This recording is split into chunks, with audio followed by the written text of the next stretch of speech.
Hi everyone. I want to talk about my point of view of commercializations of vacuums of COVID. I want to focus on the Marxism because it's a theory that for me is really interesting.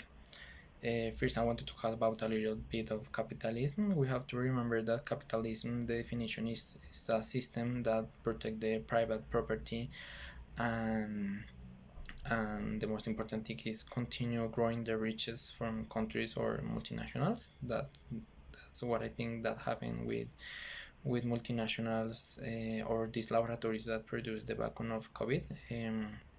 I think that these multinationals just focus to produce faster the his own product and try to arrive faster to the consumers.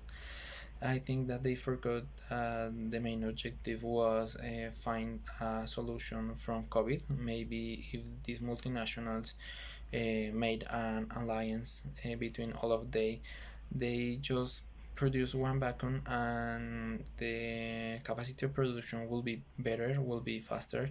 Maybe today we have ending with the COVID because it's like 3 years after. So if we had like a common production, I think that we probably will end with COVID, but that's not what happened. Their own laboratories focus to produce their own product to arrive faster to consumers. That's generates the first problem that so Marxism, that is interdependence between the interdependence that exists from governments, from multinationals. That is the clear example that happens today. Today, governments are depending from laboratories from the production of vacuums. Then the other problem that saw Marxism with this problem of the COVID of was the exploration of the worker class.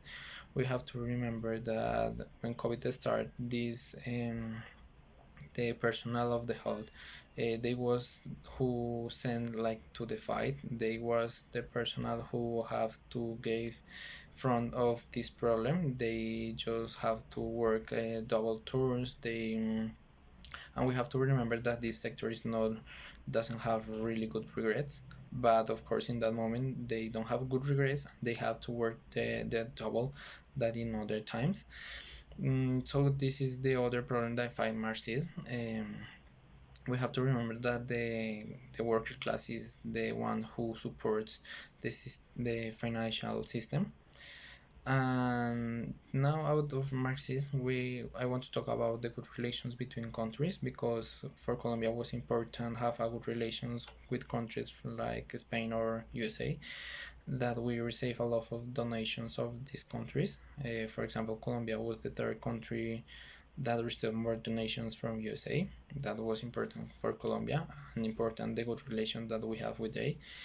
And now to conclude, I want to give my point of view, and I think that this commercialization of vacuums just was a commercial fight or a fight between countries. I think that exists a fight between countries like USA, China, UK to continue growing or demonstrate that they are the biggest, they have the biggest production, they have the biggest technology. So this is what happened with the vacuum. This just a fight between countries to send or make the world understand that they are the most important. I think that USA in this time won the fight. Then they search with the word that they continue be the most important potence on the world. With these technological advances, they found the vacuum faster than others. So that's I could understand from this commercialization of vacuums on the world.